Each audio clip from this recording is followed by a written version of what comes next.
welcome to the podcast with Stewart Hall. I'm not going to give you guys his introduction at this point as we have by himself, he's here. So I'm going to ask him to give us the introduction of himself. Kaylin, thank you very much. Hiya. So, Are you well? Yeah, I'm doing pretty well. How are you? I'm fine, thank you. Thank you so much. Can you give us your introduction, me and your viewers? Yeah, okay, so I'm Stewart Hall, middle-aged man, originally from the Highlands of Scotland.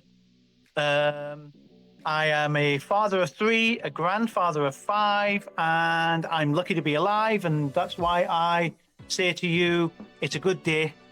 I'm glad to be here. I am just a normal routine man, and I mentioned this throughout the book now and again. I'm just a routine guy. One of the reasons why I wrote the book, but I grew up in the Highlands in what was in the 60s and 70s, the middle of nowhere. It was a lovely rural life. I learned how to fish. I was taught how to kayak by my dad. We walked the hills. We stalked red deer. We played as little boys, me and my brother Andrew. I have 2 little brothers and a sister, but the youngest there was a big age gap. So mainly I played with my brother who's 1 year younger, Andrew, and we just did everything together for 4 years, and it was a fantastic life. Before then, I'd lived in a different part of the Highlands, and before then, a different part of the Highlands. So I came from the Highlands. I'm just a normal, routine guy who likes the outdoors life. I went on to become a soldier. I think I did some pretty amazing things, and then I became a frontline police officer, a world apart from being a little boy who played with toy soldiers and things in the Scottish Highlands. I went on to join the RAF Regiment at the age of 17, and if I had flown an aircraft when I was in the Air Force, it sounds strange, doesn't it? How can somebody in the Royal Air Force not end up flying a plane? Yep. Most of us don't. In the Royal Air Force, it takes about 200 members of staff to keep one pilot in an aircraft in the sky. Oh. That's the average, 200. So I didn't fly an aircraft until 2010 when I became an instructor volunteering to help young boys and girls in the Royal Air Force Cadets in North Yorkshire in England. On a Sunday, I would take them to a flying school, an RAF airfield. They would learn to fly proper single-engined aircraft, small aircraft, seat by seat. And then when the instructor had finished the lessons with the cadets, he would come down sometimes, or she, some of the instructors are ladies, they would come down and say, do any of the instructors want to go up and have a flying lesson? And I, of course, would raise my hand straight away every time. Yes, please. And oh my God, I've done so many things in life, but nothing gives me a buzz like flying a small aircraft. And I was 48, 49 then, if I'd learned to fly when I was in my 20s, actually in the Air Force, I would have spent the next 10, 12, 15 years trying as hard as possible to save as much money to become a pilot. That's amazing. And I would say that you can become a pilot at this point as well. Just give it a try and learn. I'm telling you can do that. Who knows what the future holds. Exactly. You just need cheerleaders, and I'm here. Thank you. Thanks for that. Thank you so much for giving your introduction, Stewart. That was amazing. It's a very good information we got to know. And for the main purpose, as we are here today to discuss mainly about your book.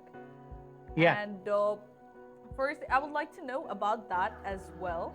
And as the topic of your book is, this officer is not to be trusted. This officer is not to be trusted. Like, when I am reading this topic, it's giving me it's full of curiosity, I would say. So, good. Can you tell me what is the actual meaning of this title? This officer is not to be trusted. Because we have to trust officers. So I would like to know why this is the title. Okay, right, here we go. This officer is not to be trusted is firstly about a little boy from the Highlands. Like I explained earlier, I grew up fishing.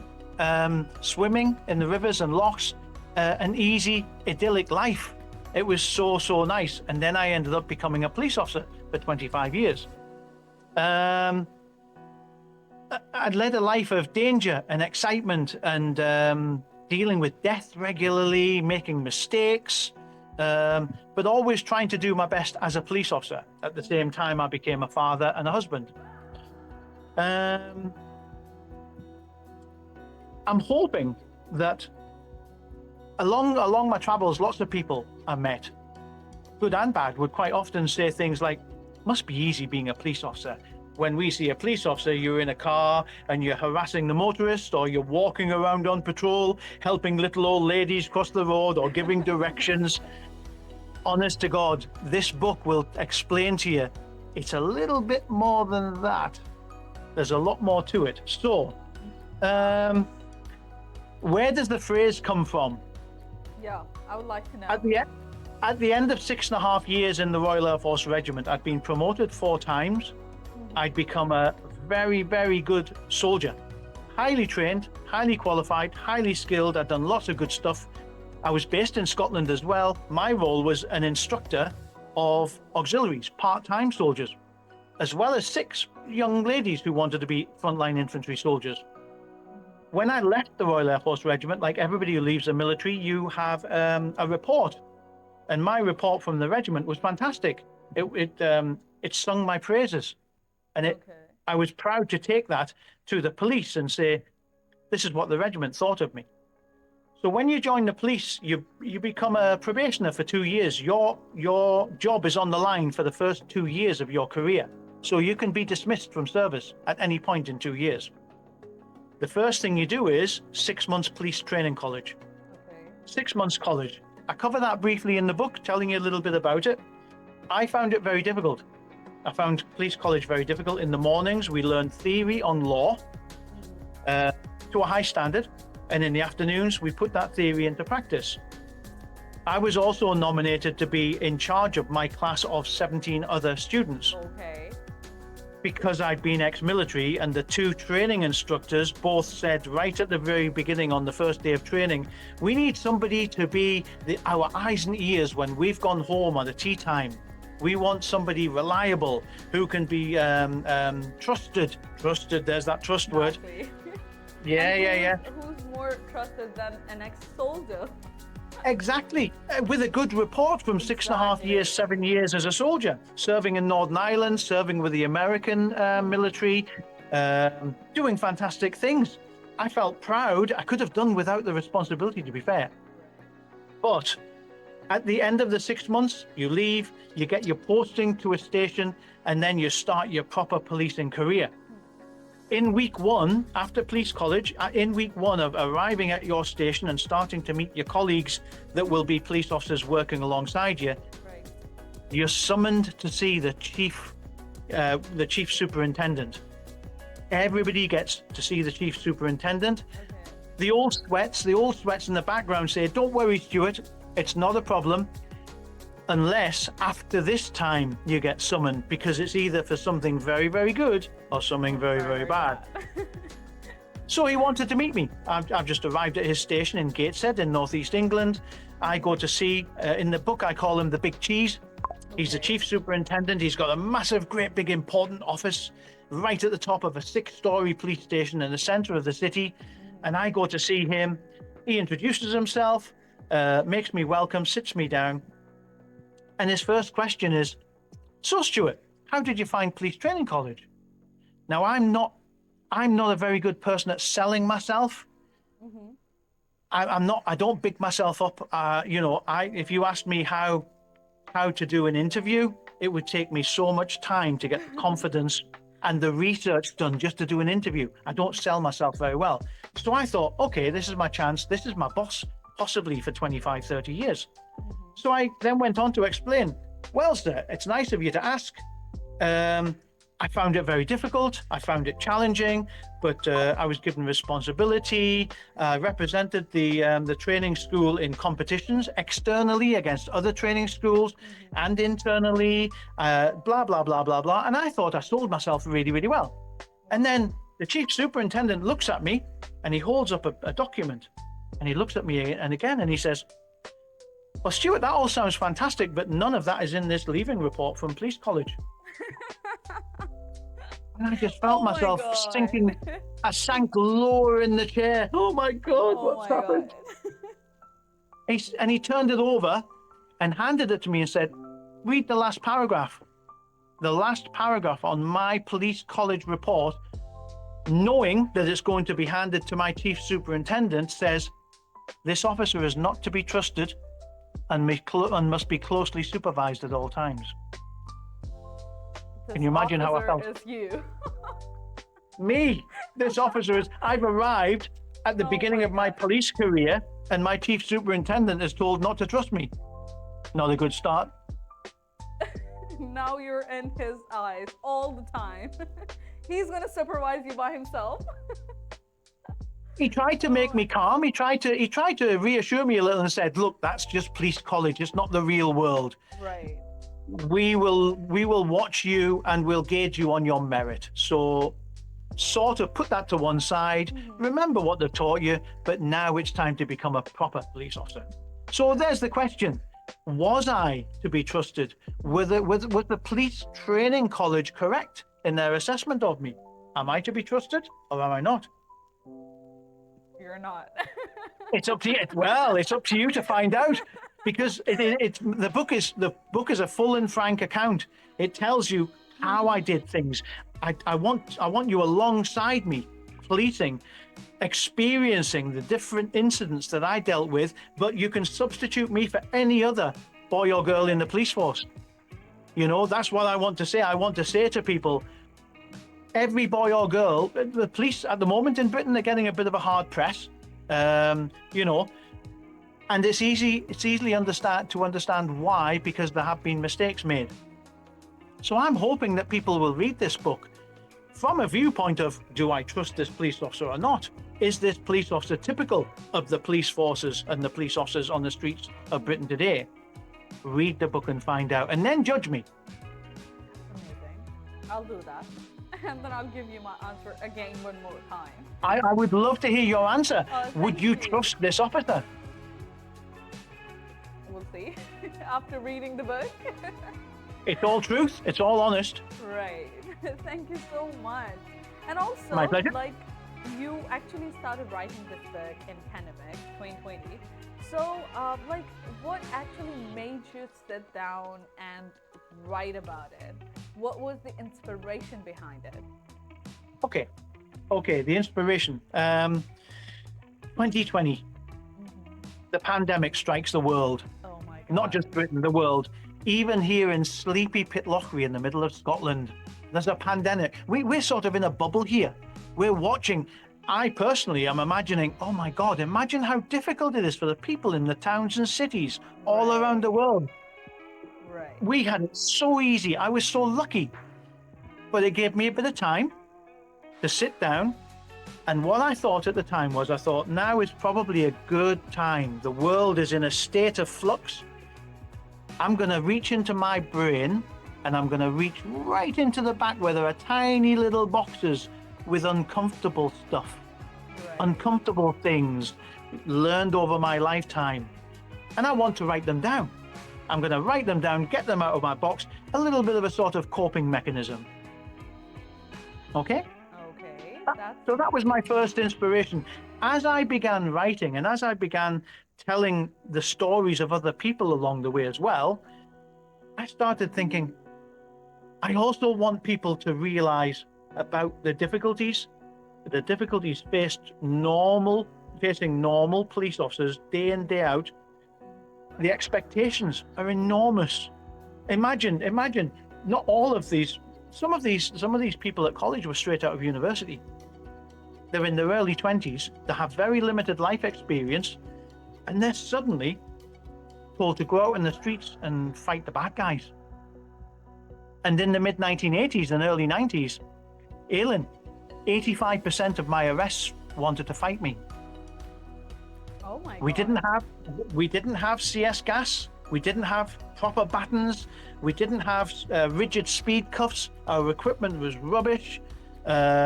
We didn't have taser. I wasn't firearms trained until 1993, 7 years after I joined. So literally almost every time you went to arrest someone, they resisted arrest, and sometimes it turned into full-blown fights, and often you were on your own. So I wanted this to be an account telling people not how big and brave and tough I am. I am not a tough guy at all. And again, I go back to, I'm just Mr. Average.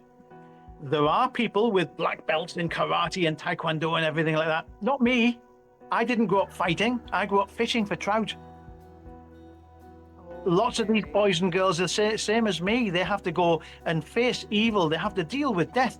They have to tell people unexpectedly, I'm sorry, your close relatives died unexpectedly in a road traffic collision or something like that. And I think they deserve a lot of credit for that. So those are the reasons I wanted to write this. I also wanted to write it because I experienced tragedy throughout my life. My wife died very, very young. I became a single dad of 3 kids. She died at the age of 42. I thought, what the hell do I do now? How do I do this? How do I keep functioning as a frontline police officer of 3 children? My daughter, she lost her mum when she was 10. Oh. You know, what did I do? It's all in the book, how I dealt with this, how I coped. Whether I did right or wrong, that, again, judge me. Read the book. Reading the book. Find out, you know, there we are. Does that answer your question, Aileen? Is that okay? Yeah, sure. Coping mechanism to sort of ring the plaudits for boys and girls who are police officers, and also to admit that, you know what, we get things wrong sometimes.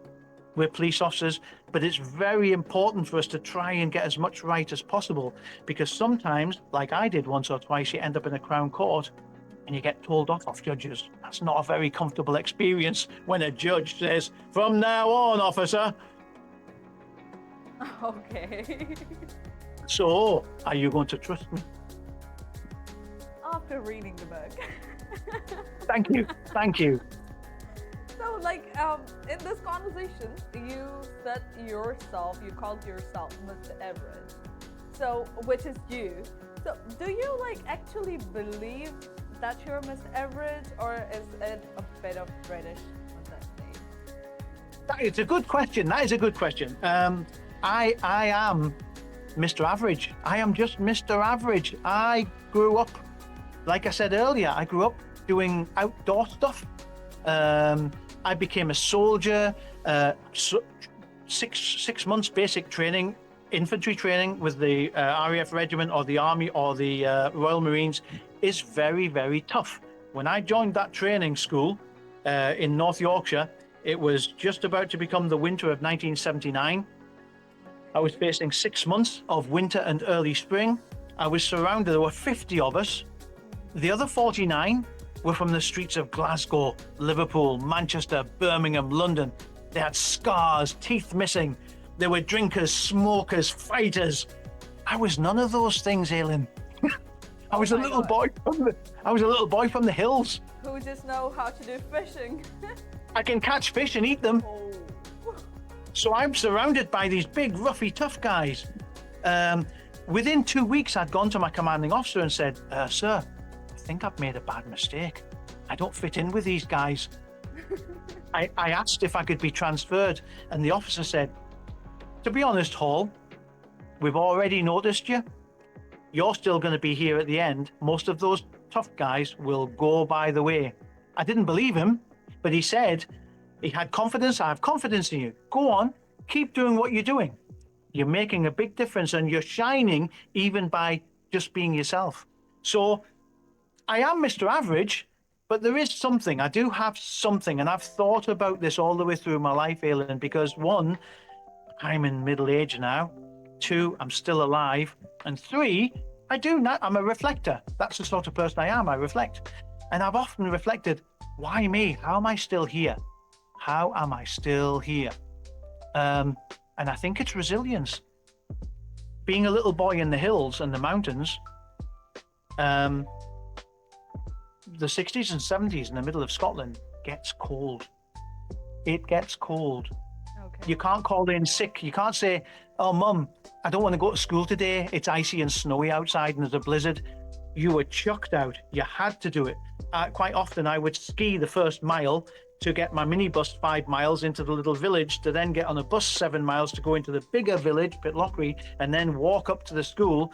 And my life throughout the first 14 and a half, 15 years was coping with extreme cold, heavy rain. We get lots of rain in Scotland. Don't tell anyone.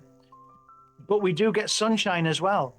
But that had built me up with resilience. Those big tough guys from Glasgow and Liverpool and Manchester, how many times do you think they'd wandered around in the woods at night in the dark? They have street lighting. I don't know. Maybe. I was at home. When I started infantry training in the North Yorkshire Dales, and then the other training areas we went to, nighttime work plays a big part of being a soldier. I'm comfortable in the dark. I grew up in the dark. Right. Not a problem. You know? That was your strength, Mr. Everett. That's what the officer told you. That's just me. I'm size 9 feet. That's Mr. Average. I'm 5'11 and a half. I think that's about Mr. Average nowadays. I'm not very good looking. I'm not drop dead gorgeous. I'm not overly confident. I might appear so now, but I think 25 years policing has made me like this. I think I'm sort of naturally quite a shy person, and I do like peace and quiet. When I take my little sheepdog who's down beside me here now, when I take him out with me, I go places where it's nice and quiet. I love the peace and quiet. That's good. That's good. And thank you so much for telling about Thank that. you. It's not being humble. I'm just Mr. Average. There's nothing special about me, honestly. And if I can do what I've done, this is one of the reasons why I've done voluntary work with young people since the early 90s. I love boosting the confidence of young people. I love saying, okay, you might not be an astronaut, but one day you might still be able to be a pilot. Exactly. You might not. Yeah. I taught the RAF cadets in North Yorkshire volleyball, and volleyball's inclusive. It doesn't matter if you're in a wheelchair, you can still play volleyball. So that's the sort of person I am. You know, wherever the barriers and obstacles are there, go under them, go over them, go around them, smash them down, but find a way. Be resilient. Exactly. And I would say you're not just Mr. Everett, you're special Mr. Everett. Because you're Special? I would give you the name because the way you gave me an answers and the way you told me about yourself, why you called Mr. Everett, I want to give you a name, special Mr. Everett. That's nice. I think my wife would call me special. You're special, Stewart. Oh, Yeah. That's cute. So, Thank you. you jump back and forth between your policing years and your earlier life instead of telling them in order. So, why the structure is like that, this way? Good question again. I've never written a book. I don't know what I'm doing. Okay. Who knows what they're doing when they write book number 1? I'd never written a book. 2020, I sat down, and to start with, I literally typed. It's a bit like at university. You get an essay or a project, and you just get everything down. You're answering the question, type. And then, over the next few days or few nights, you try and delete it and get it down to the word count, but make sure it accurately answers the question. Exactly. That's Similar to what you do with a book. It's similar. But I found that when I wrote, can you imagine?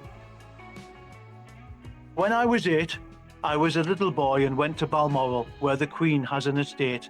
I found myself reading the Bible to the Queen when she was in residence on her country estate in Scotland, blah, blah, blah. Then I was 9, then I was 10, when I was 11. And I wrote it all chronologically. It just, nobody would stay with that. Exactly. And a reader, can you imagine buying a book and reading?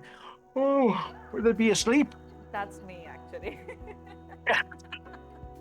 For me, So this is something The very same. boring. yeah, exactly. And you want it to reflect, hopefully, what you're trying to portray. I'm trying to tell people about the fantastic people that become police officers, the difficulties of being a soldier, the difficulties in just growing up in Scotland in the Highlands. I loved it, fantastic.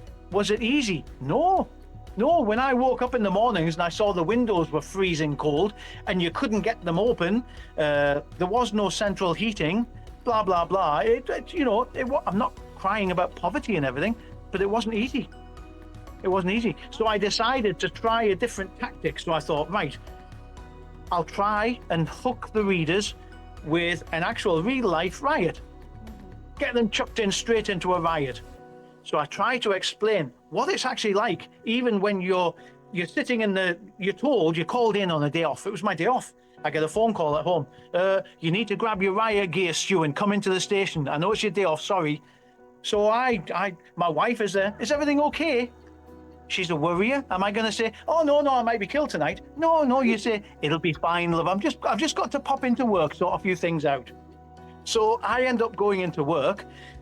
I'm met by a friend of mine. I'm told to dump my riot gear in the gymnasium in the bottom of the police station and go upstairs and meet the boss.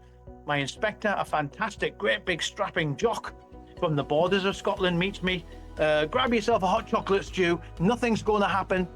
It'll be quiet. He mentioned the Q word. You never mention the Q word in the police or the military. Yeah, streets of Northern Ireland, when you're patrolling, you never ever say, quiet, isn't it? Hectic. No, you just don't do that. It's the same with the police. Within an hour, we were on the way to a riot.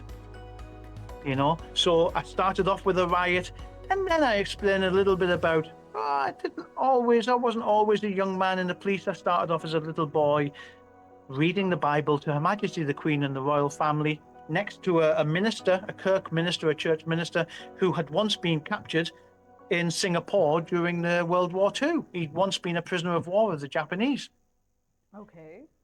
And that's where I started. And then I jumped forward a little bit to becoming a soldier. And I want the readers to tell me if it works.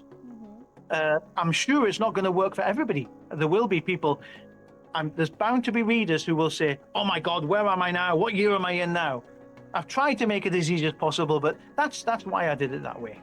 That's good, actually. That's more interesting because it feels like you're on a roller coaster, okay? And before riding it, you feel scared, but when you are in it, you start enjoying it. And your story, the way you wrote it, it feels like a roller coaster, and people would love to ride a roller coaster, though. So I understand, and that's an interesting thing, though. Thank you. That sounds fantastic. I'm more than happy with that. Thank you so much. So also, I have a question. I got to know that you never use your colleagues' real names in the book.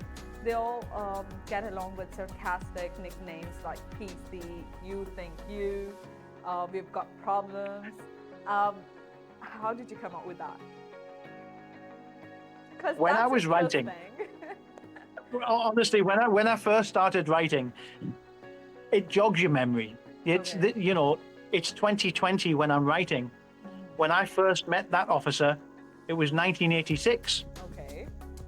I start duty at 5:45 in the morning. I haven't even started, and I'm with that officer, and I'm chasing and having a fight with 5 masked burglars. I haven't even started duty. Okay. So I'm thrown into it, and I get to know that officer really, really well. He was a little bit tragic, but quite often when I was with him and we were going to incidents, so I'm fresh out of training college. I'm still trying to learn the job bit by bit by bit, and I'm working with PC. You think you've got problems? Because that's how he would. Yeah. So sometimes we would go to incidents. I'm the quiet person in the background. He would demonstrate what he expects me to become, how I'm expected to deal with these incidents. And he would quite often start with, you think you've got problems? I've got 3 wives, 2 ex-wives, 7 kids. I've got no money. All of my money goes to pay for all of the kids. I bloody drink too much. I smoke too much. My life is hell. And that's that. Honestly, he really was. PC, you think you've got problems? You want to be me? And then I started thinking about, the other police officers I worked with. One was a smart aleck who was loved by my sergeant. He was worshipped and adored. So I gave him a sarcastic name to reflect that. This was PC, I can do nothing wrong or something like that, because he really was. When I went to the sergeant and the sergeant gave me a telling off, oh, this is rubbish. You'll have to do all of this paperwork again. Go and see PC Smarty Pants. He knows everything. He's fantastic. He can do everything. He really is. And he loved him. So I tell a very brief story about the first time I did a police interview with PC Smarty Pants, and we're in the interview, and my job, it's before video recording. My job is just to write everything down. Okay? So I have to write everything: the time, the day, the date, where we are, who's being interviewed, who I am, who this police officer is, and then my more experienced Smarty Pants police officer, who the sergeant thinks is perfect. He starts the interview, and he starts it just like you would imagine an old-fashioned police interview. We're at Gateshead Police Station. The time and date is now such and such and such. I'm interviewing, what's your name, please? And on the other side of the table is this drunken scumbag suspect. Okay. And his head's on the table, half asleep, and he was, what? What's your name? John Bloggs.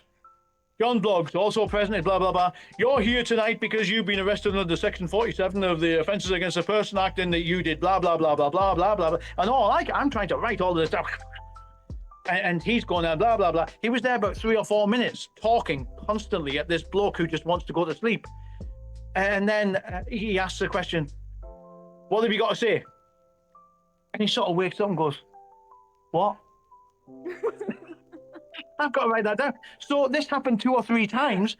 Eventually, PC Smarty Pants is starting to lose his temper. Look, I've already said it 3 times, blah, blah, blah. And I end up breaking up a fight between these 2 guys. I've never been in a police interview before, and I'm having to stop the suspect from killing the police officer from chucking a table or chair on the suspect's head. And eventually, I calm them both down. I sit them down. I've got 2 minutes out of police college, and I sit them all, and both of them are like, and I just said, I addressed the suspect, John, where did you go last night? Oh, in the pub, you know I did. Okay, in the pub, you know I did. And did you hit someone? I did. Who did you hit? Names them. Okay. Did he ask you to hit him? Of course not. What do you think? So he didn't give you permission to hit him? No. Did you hurt him? Aye, he deserved it. Blah, blah, blah. And what do you think about your actions now? Well, I shouldn't have done it, should I? And that's why I've been locked up. Job done. 30, 40 seconds. Okay. But I was here to learn from the experienced police officer. I'm not saying I'm anything special, but I just saw an old-fashioned way of doing an interview which didn't work at all. It could have ended up in 3 of us being injured and 2 of us going off duty and be of no good to policing Gateshead for that night. So that's why I used these nicknames, because everybody had a little sarcastic, usually positive, sometimes negative. I do go into 2 or 3 people who are negative, I go at one point later on in the book, I talk about when the BBC came to Gateshead Police Station, because Gateshead were the burglary capital of Europe. More burglaries happened in Gateshead than anywhere else in Europe.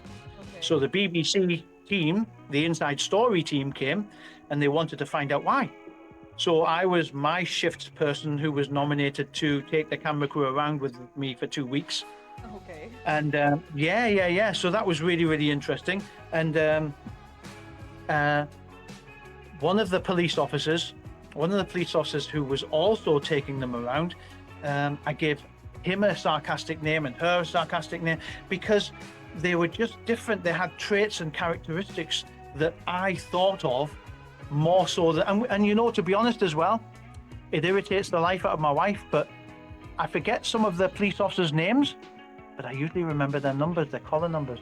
Oh, still? Yeah. That's Yeah. nice. I remember their collar numbers from the mid-1980s. So I used it as a way to identify them. So if they read this book themselves, they will know who they are. They know who I'm referring to. And like I said, 1 or 2 are going to read my account involving them, and they're not going to be happy. They're going to be trying to find me. You're right. Yeah. So this should be interesting. This is interesting. So, Thank you. like, that's a very interesting story, though, related to that old type of interview doing. And Yeah. then, Yeah. in that story, you've called that criminal scumbag, right? Scumbag. Why? Yeah. I would like to Why? know. Okay. It's a different era now. We're living in a world of niceness, fluffy, soft, caring, thoughtful. Bit Oh, fake. give me, yeah, it is. It really Right. is. There's not a problem. There isn't no problem at all with police officers being professional and treating everybody. I always treated everybody the way I would want to be treated myself. I found that within the first 2 or 3 years when I was policing Northeast England, I would be out with my wife and we'd be maybe walking along a street going to an Italian restaurant on a Saturday night, and somebody would shout at me, "PC Hall!" And I'd look across. "How are you? You're off out with a wife? Yeah, yeah. Going to the Italian? Huh? Have a good meal." And then he'd go that way, and my wife would say, "Who's that?" And I'd say, "Oh, that's one of the local burglars." I treated them all the same, but they all knew that as far as I was concerned, they were targets. They were people who I needed to catch and detain. They were scumbags. They made people's lives, decent, hard-working, honest people's lives, a misery, because 24 hours a day, these scumbags, they stole your bikes, they burgled your house, they stole your mum's jewelry, they broke into your sheds, your garages, your businesses, your shops. They were never apologetic. It was never their fault. It wasn't me. It's my upbringing. It's not my fault. I have no sympathy for that excuse because I had a life of hardship as well.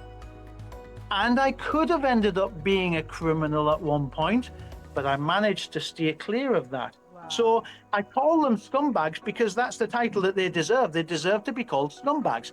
On the odd occasion, and I didn't really offend them too much during the investigations. But when I did call them what they were, I remember interviewing a young shoplifter who's about 16, 17. And he said, "I'm not a thief. I'm not a thief," formal interview. And I said, "I've got your record here. Age 10, theft, burglary, theft. It would appear you are a thief." He started to lose his temper. Didn't like being called a thief. "Not my fault you're a thief. You're a thief. You've chosen to steal." I think most of us do things wrong at points in our life, and then we get to a point maybe when we have to make decisions. Am I going to continue stealing and being naughty or bad? Or do I start to grow up, to mature a little bit? Have I realized that what I've done is wrong? And some of these people, they're lazy, they're selfish, they're greedy, they do not want to conform, they don't want to obey rules, they have no interest in fitting into society. They want to fit into their society. Right. And yeah. They're not all bad people. I got along really, really well with some of them. They always respected me because I tell them the truth. If they were going to go, when they turned up or answering bail at a police station, some of them would say, "What do you think is going to happen to me, PC Hall?" And I would just say, "Well, because you've done this, and this, the serious offences, you're going to go to prison, and I personally would imprison you for 25 years, but you probably only get 3.5, 4. And these people would turn around and say, "That's why we like you, PC Hall. You just tell us the truth, no matter how hard-hitting it is." And they respected me for that.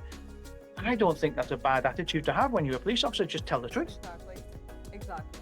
Because if you tell them, if you not tell them the truth, so maybe they're gonna do that thing again. Maybe they're not able to understand what they are doing and what is good and what is not good. So you are giving them and confronting them the reality. That's helpful for them, and that's a good thing. I think so. I never had. I mean, in all of my 25 years, I had 3 complaints. Okay. I arrested well over 1,000 people. I took people's liberty away from them. Mm-hmm. I took their possessions off them, but only 3 people complained. Okay. I don't know whether that's a good or a bad thing. Will you trust this officer? I'm gonna know about that after reading a book. Thank you. Thank you. So, you just said that you were nearly a criminal, right? Yeah. And there is an interesting story about it, about hazelnut yogurt. Can you tell me about it, please? And me and viewers as well. It's very embarrassing. Do you trust me? So, aged 8 and 9 and 10, I lived on Balmoral. Fantastic life. Great place for a little boy to grow up. An easy life. I would cycle past the Queen with walking her corgis. She really did have so many corgis, that lady. She loved corgi dogs. But she'd always talk, we'd stand and chat. After Kirk, after church on a Sunday, we used to line up outside. All the royal family would come out with the Queen in front, of course, and they would all stand and shake our hands and thank us and blah, blah, blah. The Queen Mother always complimented me. She loved my reading of the Bible. Every single time she'd come along. I'm sure, I might be imagining this, but I'm pretty sure she got to know my name. I'm pretty sure she would stop and say, Stewart, once again, that was a lovely reading. Well done, young man. And I just loved her for that. I loved it because it got personal. The Queen Mum knows my name. How amazing is that? So, what can possibly go wrong? My mum and dad started having marriage difficulties about the same time. We then ended up, not that I had any choice, we ended up in northeast England where my mum was from. We moved to a council house, in a council street on a council estate, not a problem. But there were a family along at the end of the street with daughters, with girls. Girls definitely are, some would say, a dangerous species. So little Stewart ends up, remember, I've come from the countryside, the hills. Right. I end up in a street with girls. I become involved in girls and their family, and before I know it, I'm a thief. I too, I'm a scumbag. I become a scumbag at the age of 10 after recently reading the Bible to Her Majesty the Queen and her family in church on Sundays. I become a scumbag. I pop along to their house. They give me instructions about what to steal, where to steal it from, stealing to order, and then I assist in moving it around, traveling, handling stolen goods. I become a thief.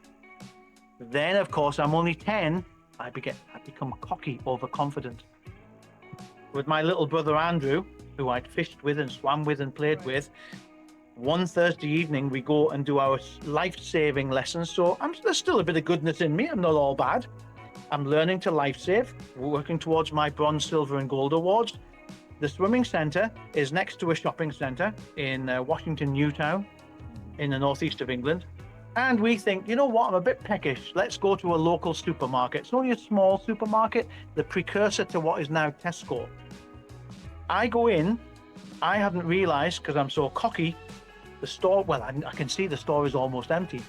It hadn't twigged because I'm only 10 and I'm cocky. It's almost empty because it's about to shut. So the staff are all doing what they need to do to close the store. Stupid Stu walks down and sees hazelnut yogurts and thinks, you know what, I think I'll have one of them. I take a hazelnut yogurt, I peel the top back, and I start eating it with my fingers. In their store. Wow. I am eating their yogurt while I'm walking around the store. As I get to the doors, the store manager is waiting for me. Young man, we need to have a word. Come to my office. Yeah. So. Oh my God. He calls the police, quite rightly so. 2 police officers come along. They speak to me. I admit that I've stolen the yogurt. They take me home. I still remember the shame of my mum and dad on my mum and dad's faces. I'm looking at them as the police officers are telling my mum and dad what I've done. And my mum is in tears. My dad looks very, very angry. He's not a big, powerful man, but he's an ex-paratrooper. The police officers luckily say, because he's only young, we're not going to arrest him. We're going to leave it to you to teach him a lesson. And then they leave. My dad spent 30 minutes beating the hell out of me up and down the house, chasing me with my mum following dad to try and stop dad from beating the hell out of me. It was like some weird thing that shouldn't really... This was a kid who only months before had been reading the Bible to the Queen. I was ashamed. I brought shame on my mum. I brought shame on my dad. My dad hurt me a lot, but I deserved it. I got what I deserved. That was my moment. That was my moment of decision making. Right. And where was your brother? Well, he got off with it. He wasn't caught eating a yogurt wandering around a supermarket last thing at night. So, but we both learned our lesson. He's had a very successful career, completely different to me. And then who would have thought from a stolen goods handler to a police officer for 25 years? But can you trust this police officer? After reading the book. Oh Yes, my I'm God. ashamed of that. I am still ashamed of that to this day. But I guess that was mandatory for you to get that experience because Yeah. you've learned, you've made the decision what you need to do in the future. So I would say that was fine. Thank you, Because thank you you. got what you deserved at that time. 30 minutes of beating by your dad. So I used that experience policing because a lot of policing is dealing with young people. Right. And if you can sort of assimilate with them, if you can relate to what they're going through, they're young, they're still learning, they're developing mentally and physically. Tricky times being a kid, especially a teenager. So I would use that experience to cut them some slack sometimes. Right. That's nice. That's actually very nice. Like you have also spent around like 2 years living in Trinidad State. So what stands out most from those days around the role? So explain that again, please, Aileen. Like you've spent more than around like 2 years living in the Balmoral state. So I would Yeah. like to know what stands out the most from those days around the Royals. Okay. Firstly, reading the Bible to the royal family, Yeah. being just a few meters away on a Sunday morning. The Queen only used to go there for 5 or 6 weeks. Not all of the other family members would stay for the 5 or 6 weeks. But basically, for 5 or 6 weeks, when she and her family were there, that was my Sunday morning experience because I was good at reading. I used to love reading. I'd read all the Paddington Bear books by the time I was 8. Right. So I was obviously a natural reader. I loved Famous Five, kids' stories, Treasure Island by Robert Louis Stevenson. Oh my God, which little boy doesn't like stories about pirates? I did. I still do. I still do. So, the reading the Bible. When the royal family were in residence for those 5 or 6 weeks, my dad worked on the estate. He wasn't paid much money. Generally, our dinner on an evening after school was soup, sandwiches, mince and tatties, Okay. potatoes, that sort of thing. Just anything basic, anything cheap, just enough nourishment to keep us going.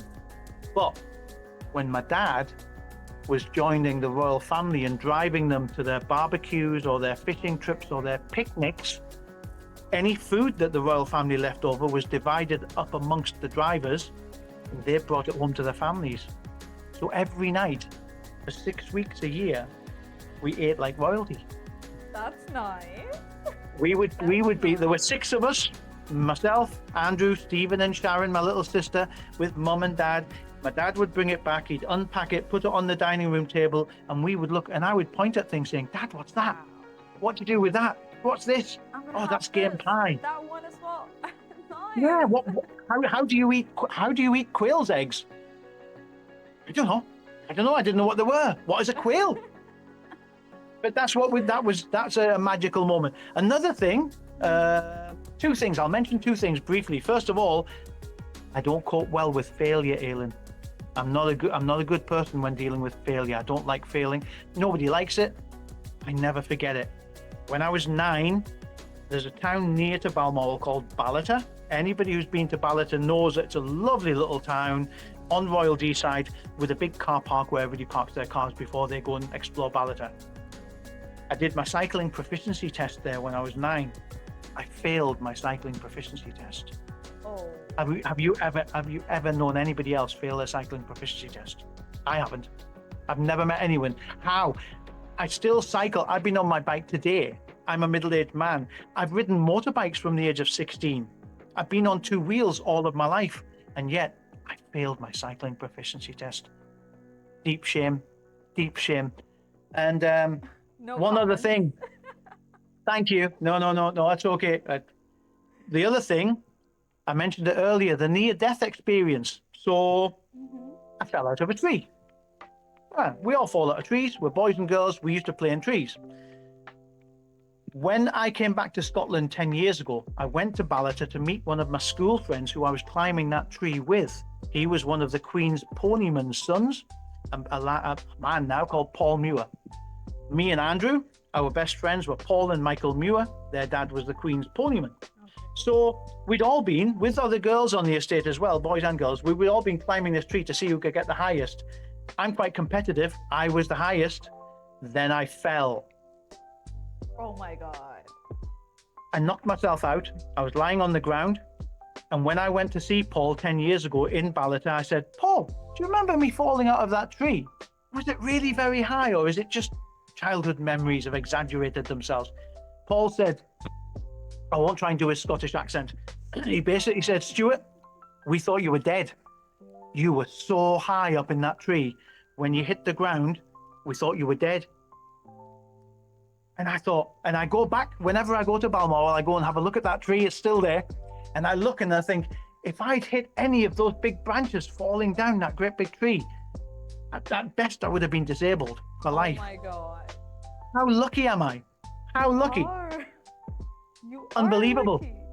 Oh my So, God. life on Balmoral was fantastic. If I had a time travel device and I could travel back in time, that's where I'd go to. Balmoral, age date, Stew. That's nice. That's nice. Thank you.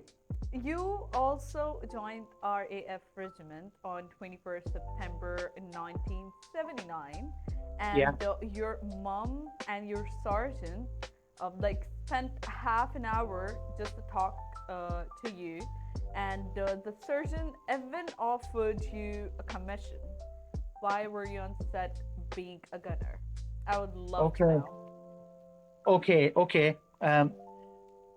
When I was 14 and a half here in Pitlochry, we'd been in Careers Week at school. So people were coming in and telling us about, join the bank, become a banker like us, become an accountant, do this, that, and the other. Yeah. And you're only 14, you know nothing. You think, I don't know what I'm going to do next week, never mind for the rest of my life. Not even the But I next don't- day. Yeah. Sometimes people in their 20s and 30s are still wondering, Yeah. what am I going to do with my life? Right. Yeah. So I'd gone home to my dad. He'd been in the Parachute Regiment for 12 years, but he started off in the RAF Regiment as a gunner in national service. He joined up in the 1950s and they had to do 2 years military service. It wasn't long after World War II. So I'd gone home to my dad one day. I said, Dad, when I leave school, I'm going to be a paratrooper like you. And he went, oh, no, son, don't be a para. No. I said, why not? He said, no. Unlike me. He said, unlike me, Stewie, you've got half a brain. And at first I thought, is that a compliment or not? I'm not quite sure whether it's a compliment or not.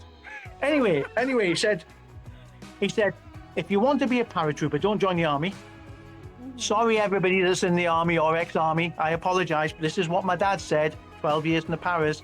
He said, join either the Royal Air Force Regiment or the Royal Marines. You can still be a paratrooper in the regiment and the Marines. I said, okay. Any other reasons why I should join? He said, 3 reasons, son. First of all, in the RAF and the Navy, the food is better. And he was right. He said, secondly, in the RAF and the Navy, the accommodation is better. You get better accommodation than the Army. I thought, you know what? He was right again. Okay. But he said, he said, thirdly, and the most important reason, son, in the RAF and the Navy, the women are prettier. And he was right. Wafts are gorgeous. He's right. Racks, army racks, women soldiers, they tend to look like Croatian discus throwers. Sorry, all you racks, don't take offense.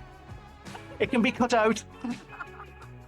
No, I don't think so. So, the careers office in 1979, I went along to the careers office. I decided to join the regiment. My mum came with me because I was still only 17. I was under the age of 18. I went in and we did lots and lots of tests, lots of logic questions, problem-solving questions. I hadn't realized that I was pretty good at problem solving. Again, growing up in the Highlands, I think helped me become resilient and a bit of a problem solver.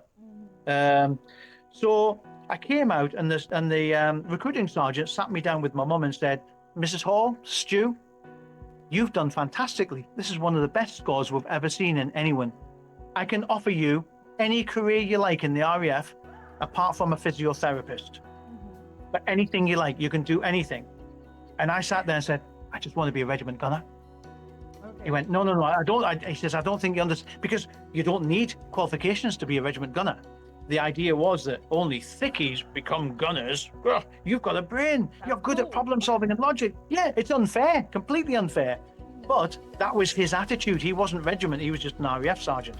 And him and my mum sat there for 30 minutes. And eventually, at one point, he said, "You could even we'll offer you a commission. We could offer you a commission." I had no idea what a commission was. I didn't understand what a commission was. I didn't have a clue. If I'd known he was basically saying, "Do you fancy going to RAF Cranwell and being an officer in the regiment?" I'd have jumped at it. Yes, please. Love it. Let's go. You should explain that. Yeah, but I didn't know. I was just solely intent on being a gunner and jumping out of aircraft like Oh my dad. God. That's nice. I didn't know what a commission was. Sorry. Oh my God. But I guess that's nice. Being a gunner is cool thing. It's fantastic job. Fantastic. Nice. So now go back to that side related to experience when your very first foot patrolling in Northern Ireland Yeah. near Newtowners. Newtonards. Newtonards. So I would like to know, a kid of maybe 10 told you, "Fuck off, you bred bastard." Like, Yeah. seriously? How did Yeah. that set the tone for? Yeah, well, I'm on deployment. It's an active service, whether the guys and girls go to Bosnia, Afghanistan, Iraq, Northern Ireland, or anywhere else the British forces have been over the last 30, 40, 50 years. You are highly trained. Your own unit trains you highly. Then you all go to a training area where all Army, Navy, Air Force, Special Forces, everybody has to go for a week before they deploy to give you that little fine tuning before you go into what is basically potentially combat. You're going into a war zone. Northern Ireland in 1981 and 1982 was very uncomfortable, and the 70s and the rest of the 80s. Your life was at risk every time you left your base, even especially as you're leaving the base or returning to the base. Those were the two key danger times. So I'm excited, I'm on patrol, we're highly tuned, highly fit, highly trained, and I saw this little boy walking towards me, and I just thought I'd make a pleasantry. "Hello, son, how are you doing today?" And he just looked at me, he was only 9 or 10, and he said, "Fuck off, you Brit bastard." I thought, okay, right, nothing's changed. Northern Ireland's still the same. We're still disliked. I'm there. Remember, we're peacekeepers. Yeah. We're peacekeepers. We're there to Right. try and keep the peace, to stop you good people from hurting yourselves. And even 9, 10-year-old kids disliked me. Of course, I never took these things personally, even later on as a police officer. They disliked why I was there and the uniform. Right. I never took it personally. That's helped in coping. But it set the tone, because it was a very busy 4.5-month tour. Every tour was busy, no matter who. It didn't matter whether you were an army signaller or an army driver or a member of the catering staff. Whatever you did in Northern Ireland in the 70s and 80s, you were in for a busy time. They were trying to hurt you. They were trying to take your life. They were trying to petrol bomb you. Later on in life, in 2002, I think it was, I met Kate Adie, the BBC newsreader, the journalist, Kate Adie. And I met her because I was protection for her while she was opening the Sunderland Winter Gardens. And we just started chatting about Northern Ireland, and she realised that she'd been there with BBC camera crews reporting on some of the incidents that I was involved in, when there were flames everywhere and petrol bombs going through the air and all sorts of stuff. And I made her laugh at so much at one point that she poured her red wine all the way down her lovely frock. And I had to go into the audience, the crowd, and find somebody with something that I could cover Kate Adie's neck with to hide the fact that I caused her to laugh so much that she poured red wine down her front. Oh What a lovely lady. What a hero. She's been in so much more combat than the rest of us put together. What a hero that lady is. Kate Adie, you're a hero. Oh my God. You're a hero. Yeah, she is. That's nice, Lady. nice. What a lady. That's an amazing experience. So also the book opens with the 1991 Newcastle riots. 2 unmarked transit wins. Only 2 of the lads had sneak shield in. Yeah. And your PSU kid bags were left back in the station gym. How Yeah. close did you and the team come to the real trouble that night? Well, I think firstly we ended up there because the inspectors mentioned the word quiet. Never mentioned the Q word. That was his fault. That was all his fault. Secondly, we went as assistants. We got a call. We were across the River Tyne in Gateshead, and we got a call from our control room saying there are 2 police officers missing. We can't raise them on the radio. We think they're in trouble. So we went zooming across now 2 little soft-skinned, unmarked police, well, they weren't even police vans, panel vans, and you can't see because they're civilian vans. When you're in the back, you can't see what's happening. So I was trying to say to the sergeant and the driver, keep a commentary, tell us what you can see. And as we got closer and closer, that's when we arrived, and straight away we had to get out of the van and deploy and put our riot training into practice. Under no uncertain terms, you cannot say that it wasn't dangerous. The post office was on fire. There were hundreds and hundreds, maybe certainly more than 500 or 600 rioters. They were shouting, they were screaming, it was turmoil. They were setting fire to cars and things. They were setting fire to cars and breaking the way into the car, putting a petrol bomb in, letting the handbrake off, putting the gears in neutral and rolling the cars down towards us. And this happened for 3 or 4 hours. They were also finding big rocks, throwing rocks at us, petrol bombs. Yeah, we were in real danger. At one point, halfway through, there was a critical point, and I remember saying to everybody, I remember saying to the sergeant in charge of my team, we were 8 of us and the sergeant's behind, I shouted to him, Sarge, we need to get the ringleaders. So 2 of us became what we call snatch squads. We do the same in Northern Ireland. You become a snatch squad, and you'll sort of look like you're struggling. You'll pretend that, oh no, please, not naughty boys, we're in real trouble, don't hurt us. And then all of a sudden, a sergeant will tell who to open.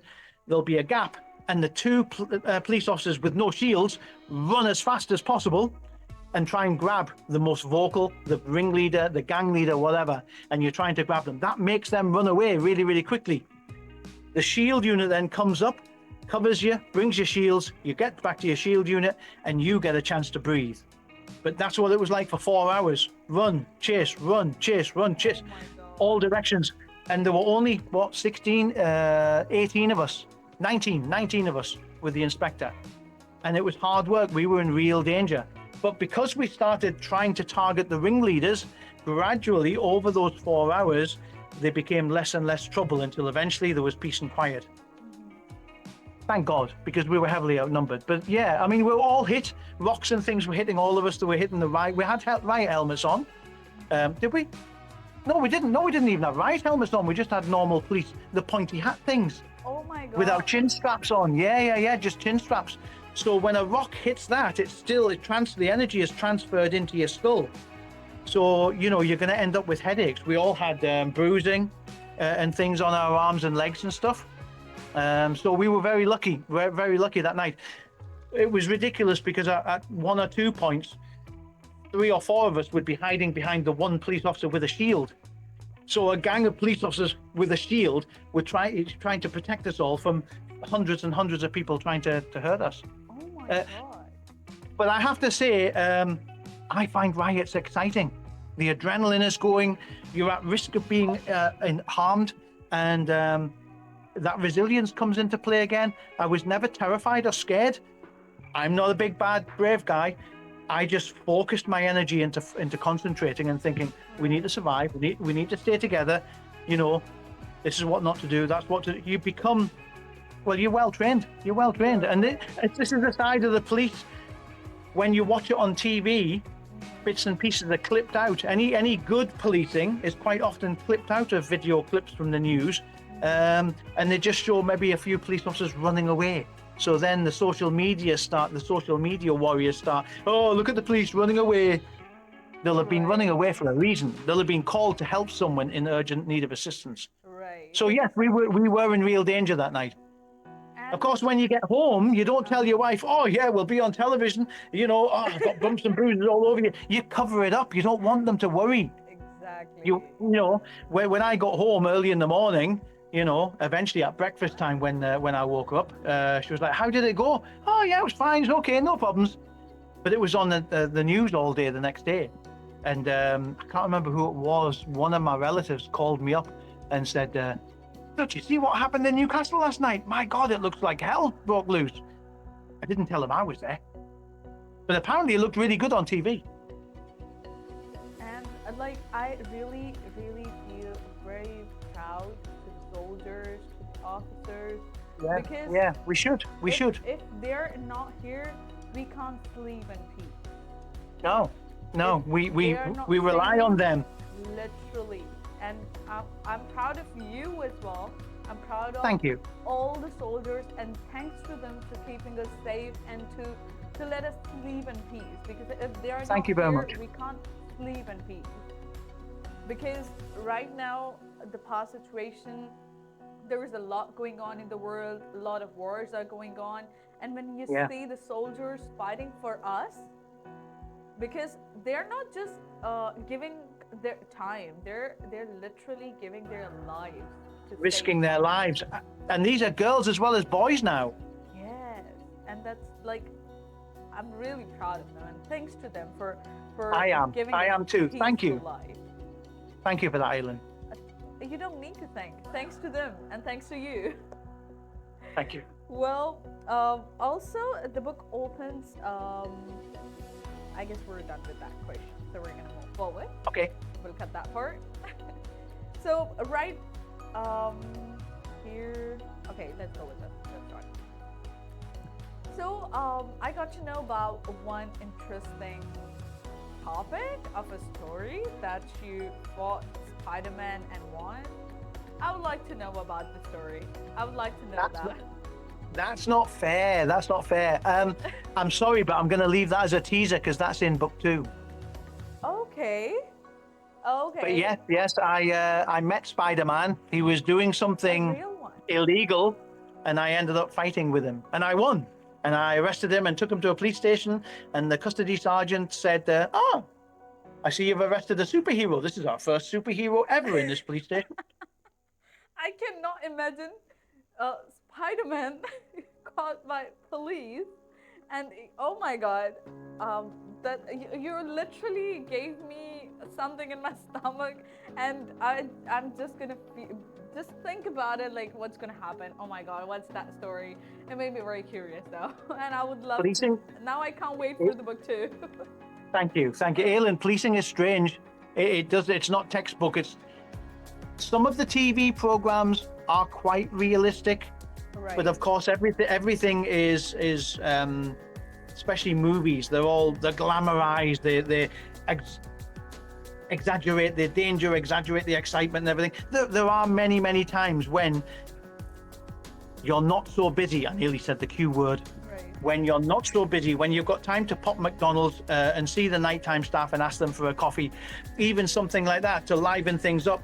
There were times when me and a friend, I would say, we'd Google it first. This is since 2000. And we'd take turns ordering on the intercom, and we'd try speaking a different language. So we'd order coffee in Polish or Czech or Romanian or Arabic, and can you imagine the idiots that we must have sounded like? So that's the sort of thing that you do as police officers. You just think of ridiculous, stupid things because quite often you're dealing with ridiculous people. There are examples in this book that, again, it's going to come down to trust. Would you trust this officer? This officer is not to be trusted. Do these things really happen? They are. These are honest accounts of the sort of things, the incidents that I was expected to deal with. Honestly, people probably won't believe it. That's nice, actually, and you're right. And that's what we're gonna know after reading the book. Like, Hopefully. and the Hopefully. viewers. So, like, this book ends in 1996 when you were 34 years old, joining the TSG and the line. What could possibly go wrong? So, as you already gave me an idea, so is this also, you would say, like a teaser for us for the second book, or it's on the way? That's the idea. Up until 1996, I've led you through turmoil, danger, death. People are going to cry reading this book. I don't care how tough you are, how mentally strong you are. There will be tears in your eyes when you're reading some of the things I've had to deal with. That again, when I mentioned the coping mechanism, there are things that I've dealt with that I can't talk about, but I can write them down.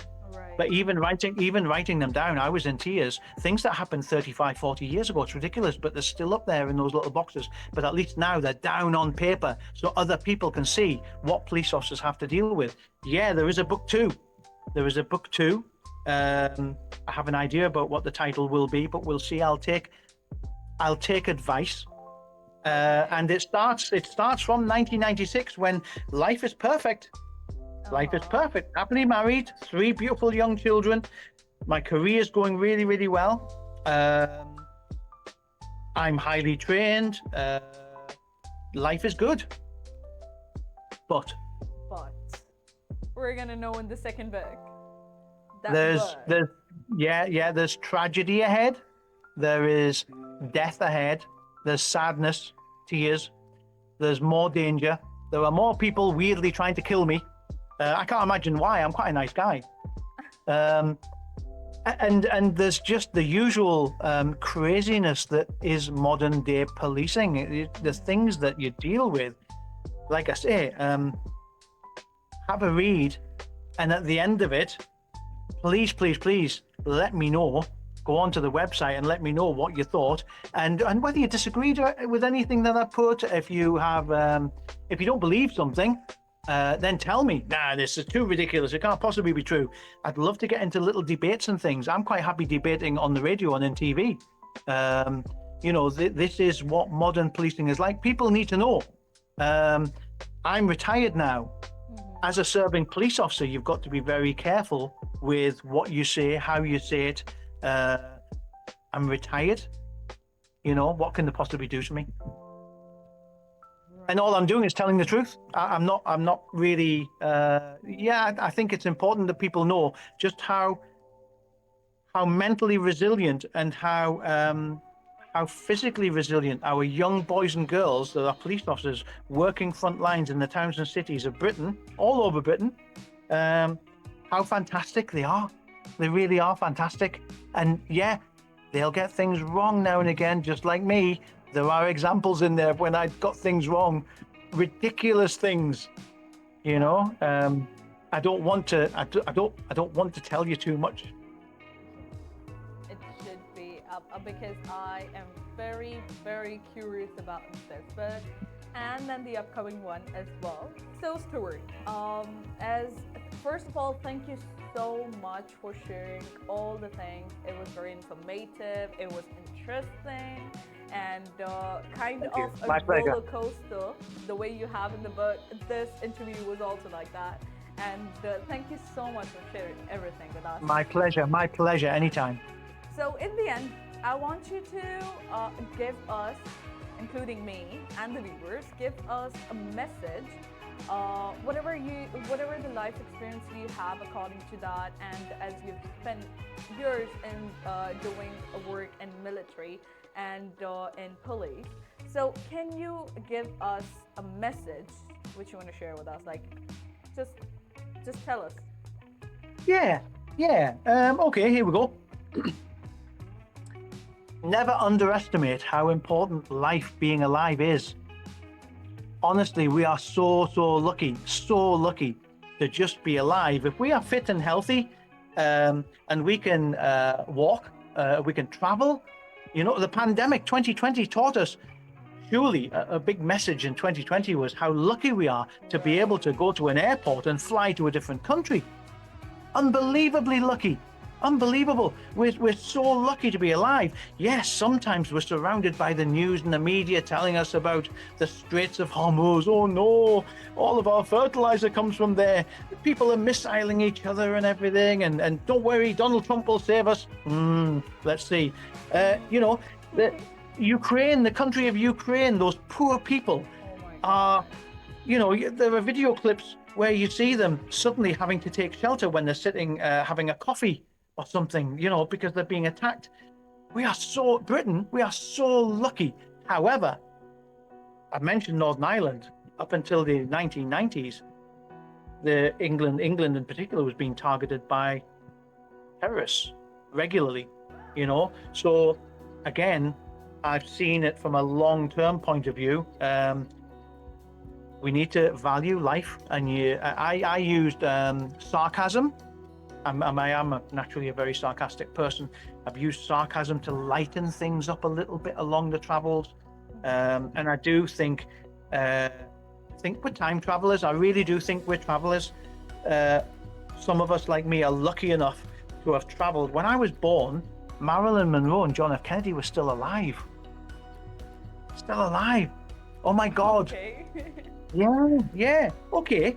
I was very young, but I've lived through the space race. I've lived through Vietnam. I've lived through man landing on the moon.